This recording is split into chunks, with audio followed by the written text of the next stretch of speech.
오늘 어린 양의 혼인계약이라는 제목으로 함께 말씀을 나누겠습니다. 자, 우리 화면을 한번 보시면은, 자, 1절은 이제 건너뛰고요. 2절부터 한번 보겠습니다. 2절에 보니까 이렇게 말씀이 나옵니다. 그의 심판은 참되고 의로운지라 음행으로 땅을 더럽게 한 큰 음녀를 심판하사 자기의 종들의 피를 그 음녀의 손에 갚으셨도다. 어떤 한 여자가 등장합니다. 음녀입니다. 음녀는 이제 매춘, 몸을 파는 여자를 말합니다. 근데 그 앞에 형용사 큰이 붙었습니다. 그냥 보통 음녀 아닙니다. 큰 음녀입니다. 얼마나 큰지, 그 음행으로 땅을 더럽게 했다, 이렇게 나옵니다. 땅을 더럽게 했다는 말이 뭘까요? 이 땅은요, 온 세상을 이야기합니다. 음행이 얼마나 더러운지 온 세상을 더럽게 한 큰 음녀가 있다는 것입니다. 그 음녀를 결국에 이 마지막에 심판하셨다. 그래서 찬송하고 경배하는 것이 오늘 읽은 말씀의 핵심입니다. 여러분, 이 음녀의 정체는 무엇일까요? 진짜 뭐 예쁜 어떤 아가씨를 얘기하는 걸까요? 그렇지 않습니다. 이 음녀는 다름 아닌 구약 성경 에스겔서에 나오는 사마리아와 예루살렘을 뜻합니다. 합쳐서 온 이스라엘을 말하는 것입니다. 그래서 여기 보니까 형과 아우가 나오는데, 형은 오홀라 사마리아고요, 아후 오홀리바는 예루살렘입니다. 정말 사마리아 그 지역 플레이스를 말하는 게 아니라 결국 하나님의 공동체를 말하는 것입니다. 교회, 구약의 교회 공동체, 하나님의 약속을 붙든 공동체. 하지만 그 여인과 같은 순결한 신부된 그 공동체가 음녀로 변한 것입니다.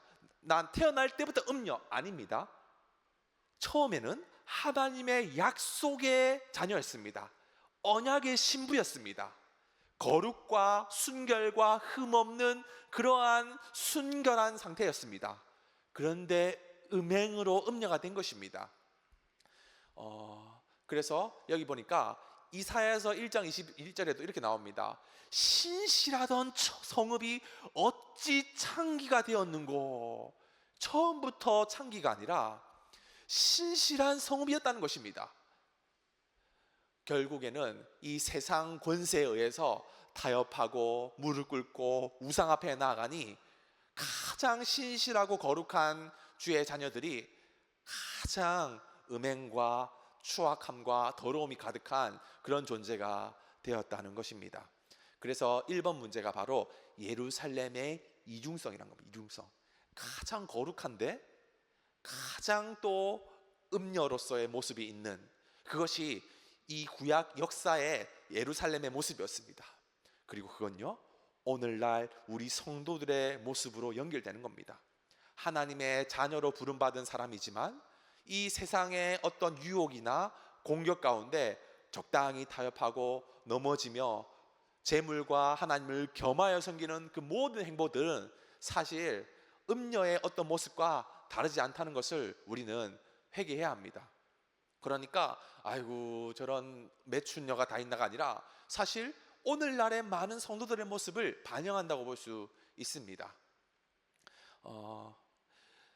이 음녀는요, 사실 19장에 처음 언급된 게 아닙니다. 이미 17장 계속 사실 그 요한계시록 2장 3장에 7교회 나오면서도 계속 음녀는 언급되었습니다. 그 음녀의 특징이요, 나오는입니다. 자줏빛, 붉은빛, 금, 보석, 진주로 꾸미고 금잔을 가졌다. 그리고 그 음녀는 짐승의 등에 탔습니다. 그래서 이 예루살렘은요, 결국 이 5절에 큰 바벨론을 섬기며 음행하며 나아가는, 그래서 이 바벨론, 짐승은 바벨론을 말하고요, 이 바벨론은 로마, 당시 1세기 로마 제국을 말합니다. 그리고 음녀는 그 등에 타서 온갖 세상의 쾌락과 풍요를 누리는 예루살렘을 말하는 것이죠. 자, 왜 자꾸 우리가 이 성경을 보면서 음녀, 매춘녀, 차마 입에도 담기 힘든 그런 얘기들을 자꾸 언급해야 할까요? 1세기에는요, 제가 너무 이 한글로 적기 싫어가지고 영어로 적었습니다. 그래서 프로스티튜트 하면은 이제 그 음녀를 말하는 거거든요. 1세기에는요, 그냥 우리는 그냥 뭐 잘 모르지만 뭐 음녀 하면은 매춘녀 뭐 이렇게 말고 있지만 1세기 로마 시대는요, 다 이 음녀 안에서도 계급들이 다 있습니다.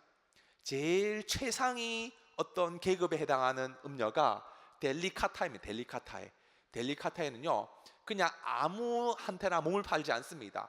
최상위 왕족, 귀족, 상류층 전용 어떤, 그러니까 이 신분도 음녀도 그냥 같은 음녀가 아니라 아주 고수익 고위 사람들만 상대하는 것입니다.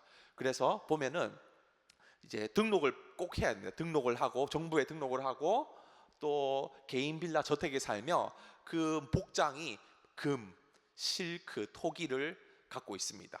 그 다음 계급, 그 다음 밑에 계급이 메레트리케스, 그 다음 등급입니다. 그리고 그 다음에는 또 루파에, 여기까지가 법적 보호에 보면은 등록을 해야 합니다. 등록을 해야 한다는 말이 뭐냐면요, 세금을 납부해야 한다는 겁니다.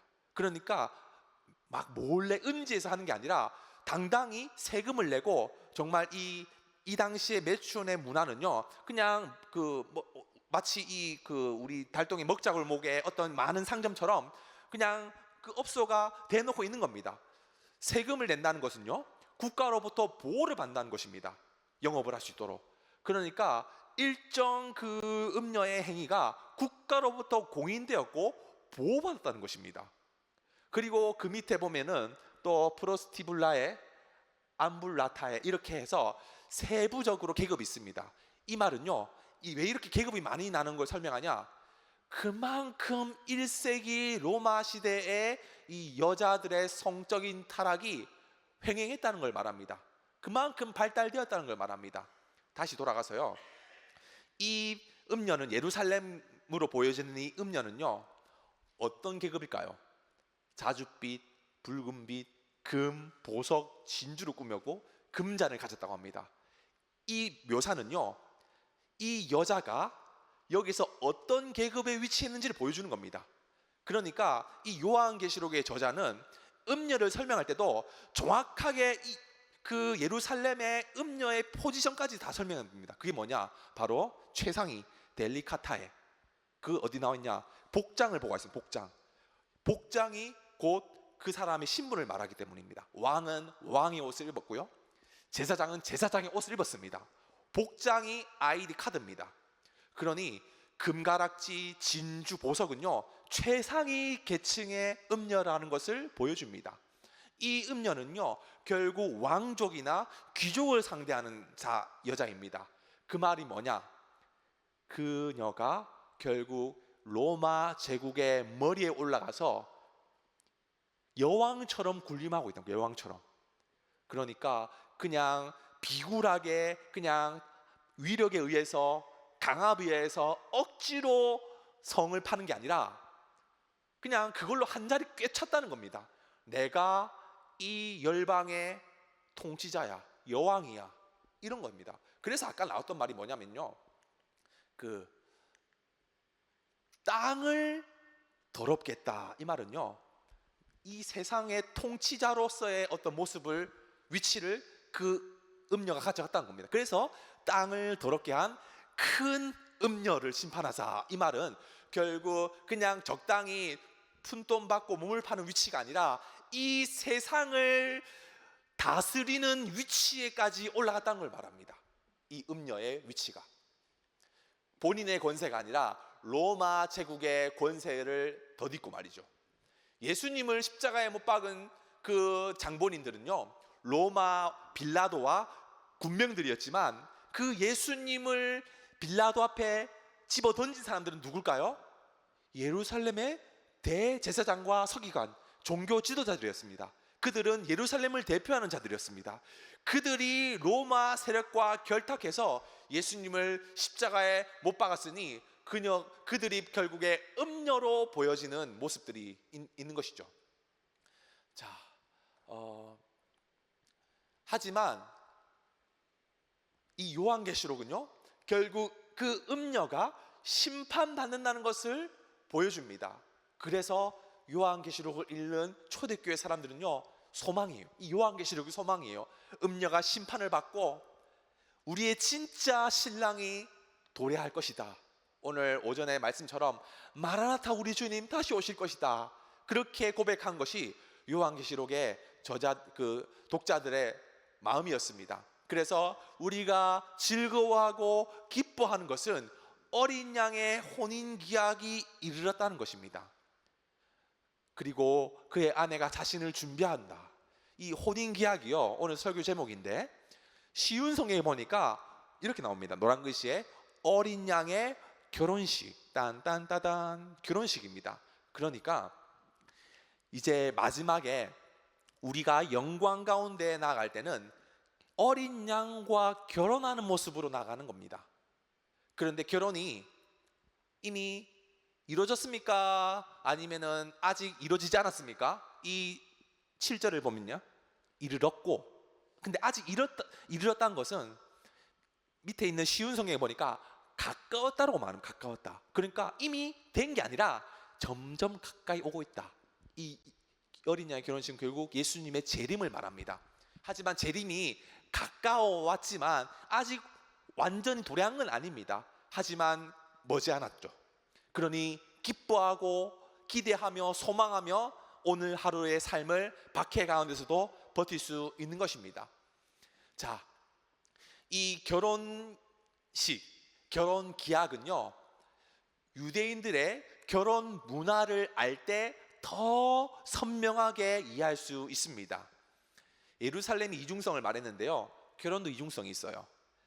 유대인들은요, 고대 유대인들은 반드시 약혼을 하고 결혼을 합니다. 그래서 에루신이라는 히브리어를 써서 약혼, 니수인, 결혼, 이중 구조입니다.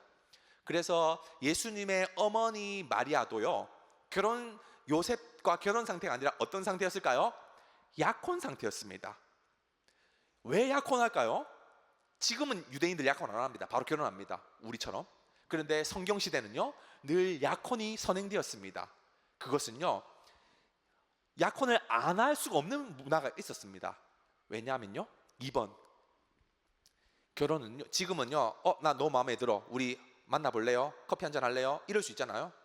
그런데 이 고대 시대는 반드시 신랑의 아버지가 며느리, 그 아들의 그 아내를 중매했습니다. 그래서 이제 그 신부 아버지 집에 가서요, 신부값 모하르를 제시합니다. 그 모하르는요, 신부를 이제 자기 집에 데리고 오면은 그만큼 신부 집에는 인력이 손실되지 않습니까? 그러니까 그거에 대한 보상을 해주는 겁니다. 그리고 신부에 대한 값으로 그만큼 내가 이 여자를 존중하겠다는 의미도 있습니다. 이 모하르의 크기에 따라서 이 신부의 어떤 그런 이제 값이 천차만별이었습니다. 야곱은요, 라헬과 레아를 얻기 위해서 무려 7 플러스 7, 14년을 신부값을 지불했습니다. 그게 모하르입니다. 그런데 보통은요, 2년 정도의 연봉이라고 합니다. 그러니까 오늘날 따지면은 한 1억 원 정도? 그러니까 2년 동안 그 집에서 수고하고 애쓰면은 그 집 딸을 신부로 얻을 수 있었다고 합니다.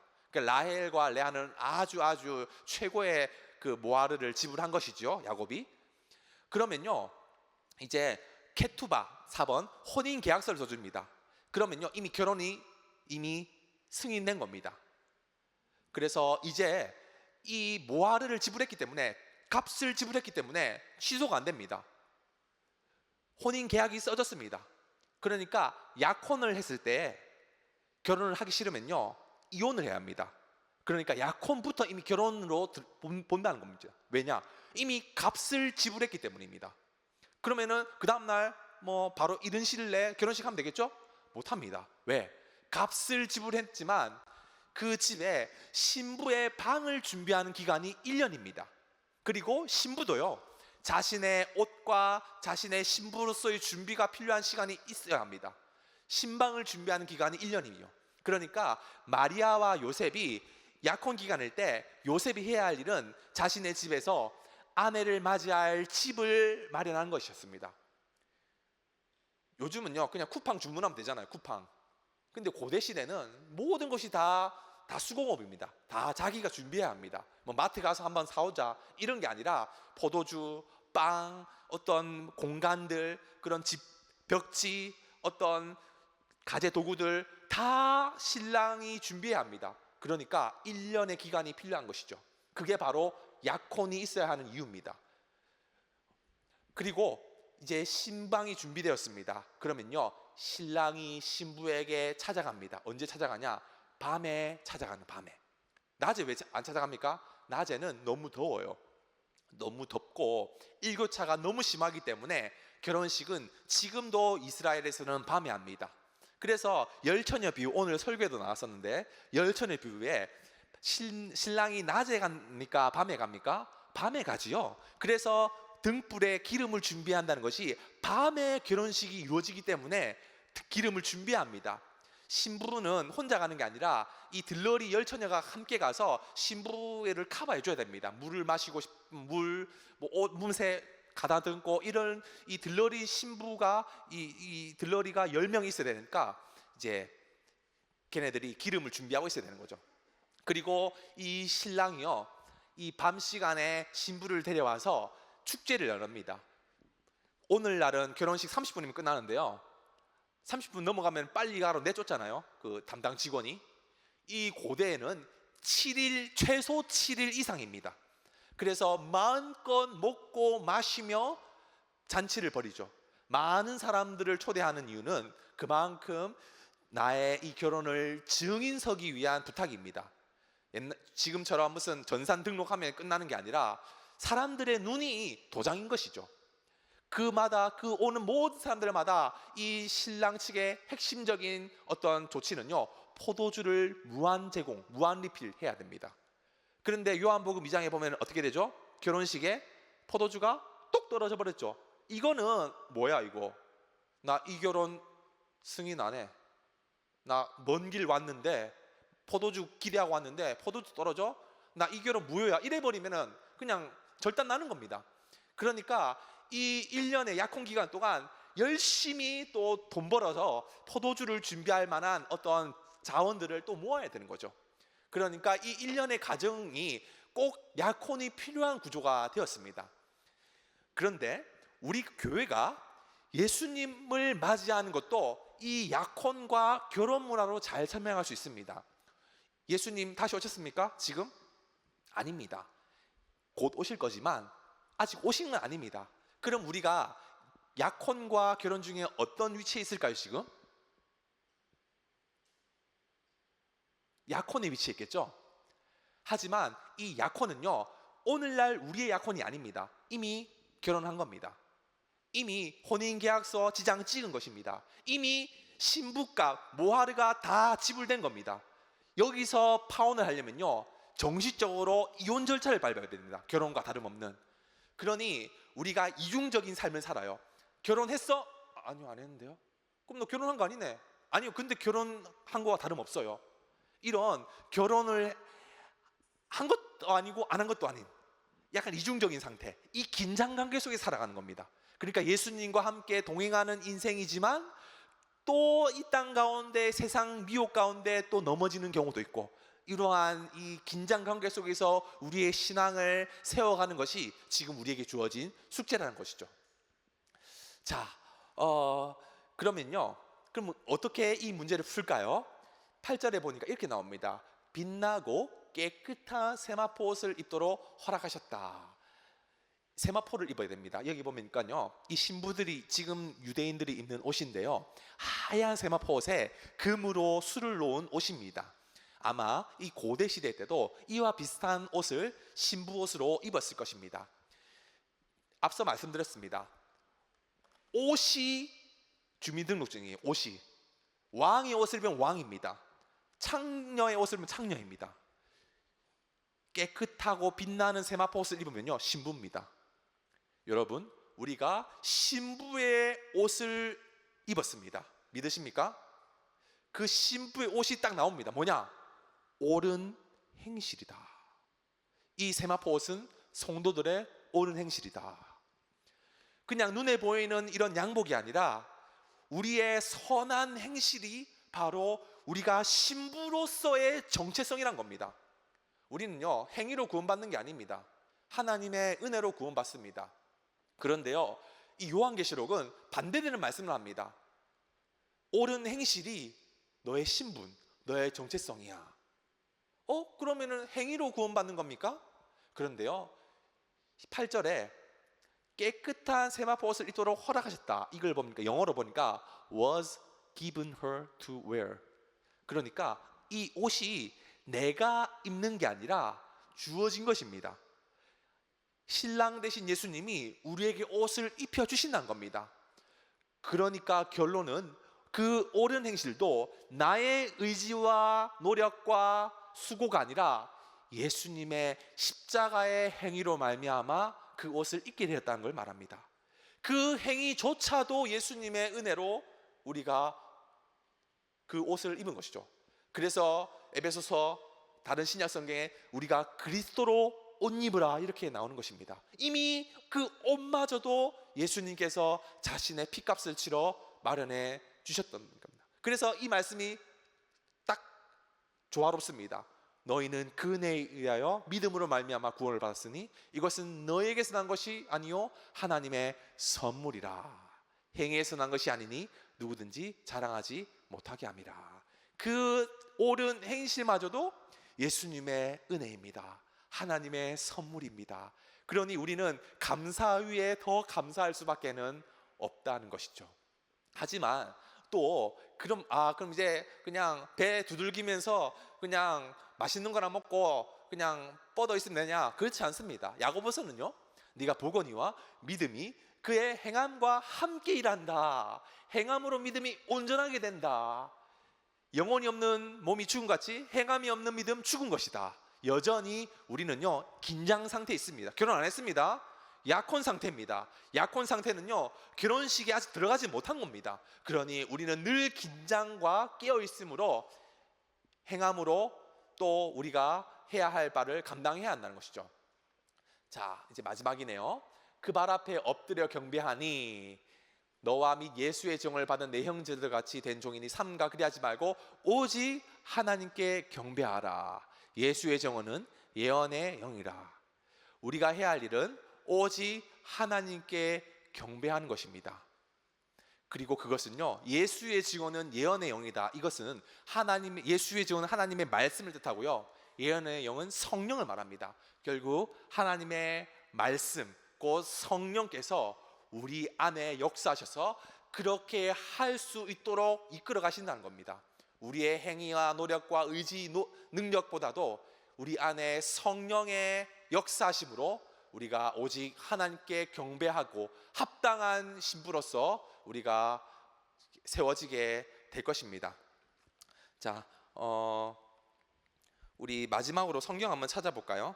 성경의 베드로전서 2장 12절 한번 찾아보겠습니다. 베드로전서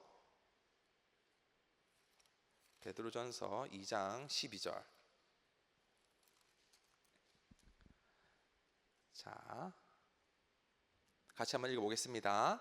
너희가 이방인 중에서 행실을 선하게 가져 너희를 악행한다고 비방하는 자들로 하여금 너희 선한 일을 보고 오시는 날에 하나님께 영광을 돌리게 하려 함이라.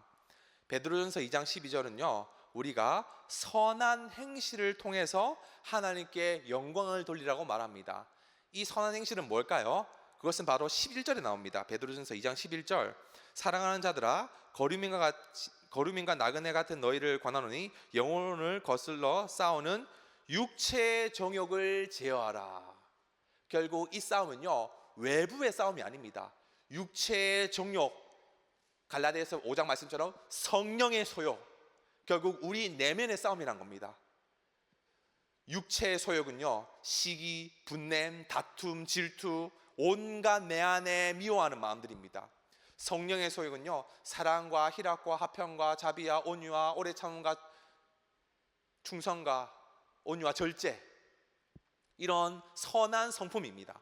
결국 이 마지막 시대에, 이 어두운 시대에 우리가 싸워야 할 싸움은 쟤 봐라, 내가 쟤 그냥 원수 마귀같이 내가 심판하겠다, 이게 아니라 그 내면에 있는 내 안에 육체의 소욕과 성령의 소욕의 싸움이 우리의 마지막 날의 싸움이란 것입니다.